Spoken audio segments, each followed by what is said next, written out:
বিশ্বনবী ফাতেমারে বললেন, ফাতেমা, আলী কোথায়? ফাতেমা বলল, আপনার জামাই আলী আমার সাথে ঝগড়া করে বাইরে গেছে। বিশ্বনবীর চেহারাটা আগুনের গোলার মতো লাল হয়ে গেল। বিশ্বনবী ডেকে বললেন, ফাতেমা, তুমি বিশ্বনবীর মেয়ে হতে পারো, কিন্তু আলী তোমার স্বামী। আলী যদি তোমার উপর নাখোশ থাকে, জান্নাতের দরজা তোমার জন্য খুলবে না। কোথায় গেছে আলী, কোথায়?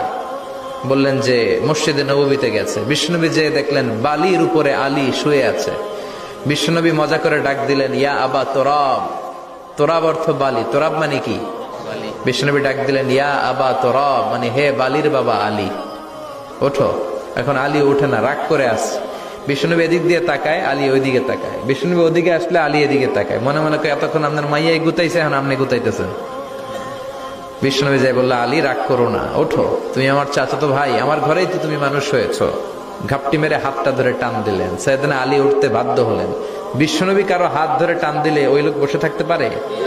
উঠে গেলেন, ঘরে নিয়ে আসলেন।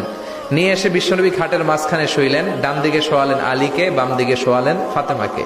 এবার মেয়ের জামাইকে আর মেয়েকে বুঝাতে লাগলেন, নসিহত করতে লাগলেন, গল্প শোনাতে লাগলেন। কি রোমান্টিক শ্বশুর! এরকম রোমান্টিক শ্বশুর পৃথিবীতে দ্বিতীয়টা খুঁজে পাওয়া যাবে?